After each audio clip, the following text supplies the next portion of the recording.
생존 체험이라는 비판까지 받고 있는 세계 잼버리 소식부터 전해드리겠습니다. 단일 국가로는 가장 많은 청소년을 파견한 영국 스카우트가 결국 철수하기로 했습니다. 뒤이어 미국을 비롯한 일부 국가도 철수 논의를 시작해 행사장 분위기가 술렁이고 있습니다. 현장에 나가 있는 취재기자 연결합니다. 김민성 기자. 네, 새만금 세계 잼버리 웰컴 센터에 나와 있습니다. 네, 영국 스카우트가 현장 철수를 결정했다는 소식이 전해졌는데 지금 그곳 분위기는 어떻습니까? 예, 이곳 웰컴 센터는 애초 대회 초반 스카우트 대원들이 입영 절차를 밟는 곳이었는데요.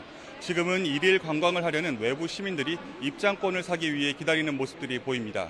또 스카우트 대원복을 입은 사람들, 그중에는 짐을 싸는 대원들의 모습들도 종종 눈에 띕니다. 이곳에서 조금 떨어진 야영지에서는 오늘 아침부터 평소와 다른 모습이 곳곳에서 목격되고 있습니다.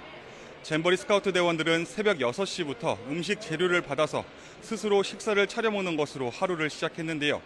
아침 식사를 마친 뒤 단체로 이동하는 게 곳곳에서 보였습니다. 전라북도 14개 시군에서 진행되는 연계 프로그램에 참여하기 위해 움직이는 여기까진 통상적인 움직임이었는데요. 그 뒤로 오전 10시 전후에 눈에 띄는 장면이 목격됩니다. 영국 대표단 텐트에서 나온 스카우트 대원들이 캐리어에 짐을 싸서 버스에 올라탔고 이 버스가 야영장을 떠나는 모습을 저희 취재진이 볼 수 있었습니다. 영국 국기를 정리하는 모습도 보였는데 결론적으로 영국은 오전에 철수를 시작했습니다. 조직위 관계자에 따르면 영국 대표단은 조직위 측에 언제 나가겠다는 언질은 따로 하지 않았다고 합니다. 영지 밖으로 나갈 때도 조직위 지원 없이 자체적으로 버스를 섭외한 것으로 전해졌습니다. 영국 대표단은 오늘과 내일 각각 절반씩 스카우트 대원들을 먼저 서울의 호텔로 옮기고 월요일에는 지원 인력들을 추가로 야영지 밖으로 이송할 계획입니다. 이제 이송 작업이 본격화하면 버스 수백 대가 잇따라 수경지로 드나드는 모습을 눈으로 확인할 수 있겠습니다. 현재 세계 스카우트 연맹과 조직위는 매일 오전에 정례 회의를 진행하는데요. 오늘도 회의가 있었습니다. 회의가 끝났는지 아직 진행 중인지 알 수 없는 상황입니다. 아마도 오늘 회의에서는 영국과 미국 대표단의 철수 문제 등이 논의될 것으로 보입니다. 매일 오전 10시 반에 열렸던 조직위 정례 브리핑이 오늘은 취소됐습니다. 조직위는 애초 오늘 10시 반에 여가부 차관이 주관하려던 브리핑을 오후 3시로 바꿨습니다. 여가부 차관 대신 대회 조직위원장인 김현숙 여가부 장관이 직접 브리핑을 진행하겠다고 공지했습니다. 이 때문에 브리핑에 어떤 내용이 실릴지 관심이 집중되고 있습니다. 네, 이렇게 영국과 미국이 철수하면 인원이 많이 빠지게 되니까 아무래도 파행 가능성도 조심스럽게 예상되고 있는데요. 앞으로 대회 어떻게 되는 겁니까? 예, 철수 결정 보도만으로도 이곳 현장 분위기는 굉장히 크게 술렁이고 있습니다. 제일 먼저 철수를 결정한 영국 스카우트는 이번 세계 잼버리에 4,500여 명을 파견했습니다. 잼버리 참가 인원 전체의 10분의 1이 넘는 단일 국가로는 최대 규모입니다. 영국은 20세기 초반 세계 최초로 소년 스카우트 야영을 성공한 종주국입니다. 이 때문에 종주국의 철수 결정이 다른 참가국에 미칠 영향이 클 거로 예상됐는데요. 영국에 이어 미국 스카우트 대표단도 캠프장에서 조기 철수하겠다는 이메일을 잼버리 학부모와 국제봉사 팀원들에게 보냈습니다. 미국 스카우트는 오늘까지는 정규 프로그램을 진행하고 내일 경기도 평택 미군기지 캠프 험프리스로 이동해 오는 11일까지 한국에 머물 계획이라고 지금 전해지고 있습니다. 앞서 말씀드린 대로 조직위는 매일 아침 세계 스카우트 연맹과 함께 아침 회의를 합니다. 매일 기상 상황과 대원들 건강 상태 등을 종합해 그날 대회 일정과 세부 프로그램을 조율하는데요. 일부 국가의 철수 소식이 전해졌지만 오늘 대회 운영을 어떻게 할지 공식적인 발표는 아직 없습니다. 일단 오늘은 정상적으로 진행한다고 보면 될 것 같습니다. 좀 전에 말씀드린 것처럼 수경지를 벗어나 전북 14개 시군으로 이동하는 야외 프로그램 팀은 현재 예정대로 출발하고 있습니다.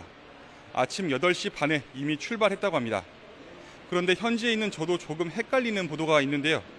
세계 스카우트 연맹이 어젯밤 영국의 철수 결정 직후 성명을 낸 게 있습니다.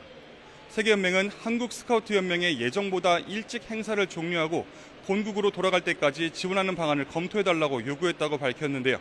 이런 요구에도 주최 측이 행사를 이어가기로 했다면서 추가 자원을 투입해 폭염 문제를 해결할 수 있도록 최선을 다하겠다는 주최 측 보장이 있었다고 덧붙였습니다. 세계 스카우트 연맹은 또 주최 측과 한국 정부의 재정, 인적 자원을 동원해 참가자들의 건강과 안전을 최우선 목표로 삼겠다는 약속을 이행할 것을 계속해서 요구하겠다고 덧붙였습니다. 한마디로 세계 연맹이 중단을 요청했는데 한국 정부나 조직위가 이를 받아들이지 않고 있다는 이야기인데요. 그런데 짚어볼 점이 있습니다. 잼버리의 주체가 대체 어느 단체라는 건데 세계 스카우트 연맹입니다. 우리나라 잼버리 조직위는 세계 스카우트 연맹을 지원해 행사를 주관하는 겁니다. 그러니까 행사 주체는 스카우트 연맹이고 주관은 잼버리 조직인데요. 주최 측이 주관자에게 행사를 종료한다고 했다는 것인데 주최자와 주관자의 역할이 다소 모호해 보입니다. 세계 잼버리는 세계 스카우트 연맹의 가이드에 따라서 그 기준에 따라 진행되고 있다는 게 그간 잼버리 조직위의 설명이었습니다. 이 설명대로면 세계 잼버리 대회를 이어갈지 여기서 중단할지를 결정하는 건 세계 스카우트 연맹이 아닐까 싶은데요. 스카우트 연맹과 우리나라 대회 조직위 간에 현재 어떤 논의가 진행되고 있는지 좀 더 지켜봐야 할 것 같습니다. 일단 오늘 오전 행사에 철수를 예고한 영국팀은 참여하지 않고 있는 것으로 확인됐습니다. 14개 시군 방문 프로그램이나 수경지 영내 주변에서 벌이는 프로그램에 영국팀은 참여하지 않고 있다는 겁니다. 아마 철수 준비 작업을 하는 것으로 추정됩니다. 아시겠지만 정부는 온열 환자 급증 이후 각종 폭염 대책과 지원책을 내놓고 있고 현재 진행하고 있습니다. 하지만 이렇게 각종 지원책을 내놨지만 영국 대표단 조기 철수 시작, 미국 대표단 곧 철수 결정, 벨기에 대표단 철수 검토 등 내용이 잇따라 전해지면서 현장 분위기는 크게 술렁이고 있습니다. 이렇게 되면서 잼버리를 둘러싼 가짜뉴스도 일부 커뮤니티 사이트에서 확산하고 있는데 현장에서 한 60대 아일랜드인이 심정지 상태라는 이야기가 퍼졌는데 이에 대해 조직위는 이 환자가 온열 질환으로 실신한 거라며 현재 의식과 호흡이 있는 상태로 잼버리 병원에서 치료 중이라고 밝혔습니다. 지금까지 새만금 세계 잼버리 웰컴 센터에서 YTN 김민석입니다.